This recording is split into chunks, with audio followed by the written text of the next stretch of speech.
Assalamualaikum warahmatullahi wabarakatuh.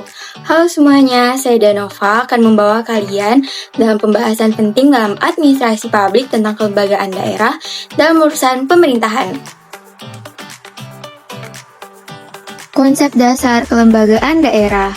Kelembagaan daerah merupakan organisasi yang menjalankan urusan pemerintahan di daerah otonom dengan prinsip desentralisasi. Hal ini diatur dalam pasal 18 Undang-Undang Dasar 1945 dan pasal 1 angka 3 UU 23 tahun 2014.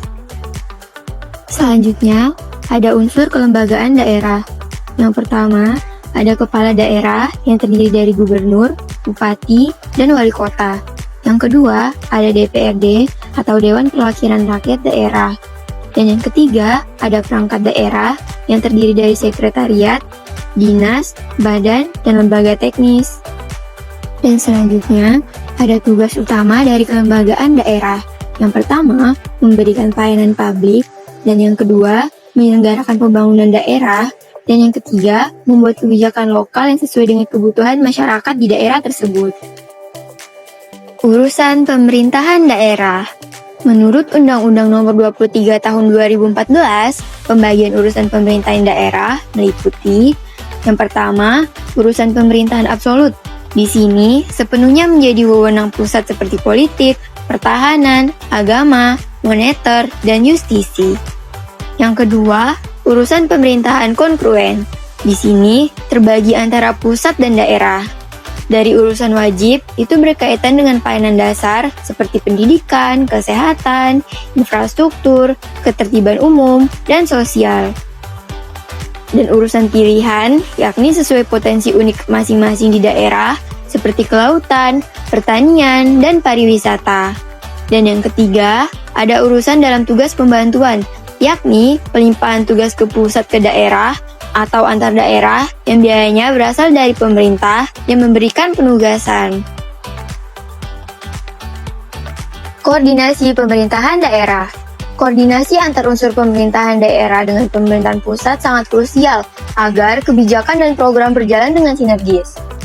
Selanjutnya ada pembahasan tentang ruang lingkup koordinasi yang meliputi dari yang pertama itu perencanaan.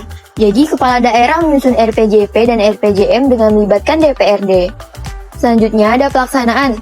Tiap-tiap unit atau dinas mengkoordinasikan program dan mengawasi pelaksanaan di bidang masing-masing. Selanjutnya ada pelaporan dan pertanggungjawaban. Jadi, seluruh pelaksanaan atau program wajib dilaporkan secara berkala kepada atasan dan DPRD. Selanjutnya, dekonsentrasi dan tugas pembantuan. Koordinasi dilakukan agar tugas pusat yang didelegasikan berjalan dengan baik. Lalu, ada pembahasan bentuk kerjasama. Dibagi menjadi dua. Yang pertama, bilateral, yakni antar dua daerah ataupun daerah dengan lembaga atau badan pemerintahan lain. Dan yang kedua, ada multilateral. Dilakukan lebih dari dua pihak, bisa antar lintas wilayah, bahkan suatu negara. Mari kita bayangkan jika di negara kita tidak ada pemerintahan daerah. Semua urusan pemerintahan daerah harus diatur langsung oleh pemerintahan pusat, tanpa adanya otonomi di daerah. Akibatnya, pelayanan publik akan jauh dari masyarakat. Pembangunan akan sulit disesuaikan dengan kebutuhan lokal, dan pengambilan keputusan menjadi lambat serta tidak responsif untuk masyarakat. Dan pada akhirnya, kesejahteraan masyarakat di berbagai daerah akan sangat terhambat, dan kesenjangan antar wilayah dapat semakin melebar di mana-mana. Peran strategis kelembagaan daerah. Kelembagaan daerah punya posisi yang sangat penting dalam pemerintahan nasional. Yang pertama, mendekatkan pelayanan publik dan pengambilan keputusan ke masyarakat. Yang kedua, mempercepat pembangunan dan pemberdayaan potensi lokal. Dan yang ketiga, meningkatkan partisipasi masyarakat sehingga kebijakan lebih demokratis. Dan yang keempat, menjadi penyeimbang hubungan antara pusat dan daerah dan menjaga persatuan nasional. Jadi, itulah beberapa pembahasan terkait kelembagaan daerah. Dengan adanya kelembagaan daerah dan pemerintahan daerah yang kuat serta terkoordinasi, pelaksanaan otonomi dan pelayanan publik bisa berjalan dengan efektif, demokratis, dan sesuai dengan kebutuhan lokal. Tanpa pemerintahan daerah, sistem pemerintahan nasional akan menjadi birokratis, lambat, dan kehilangan kepekaan terhadap keragaman di daerah.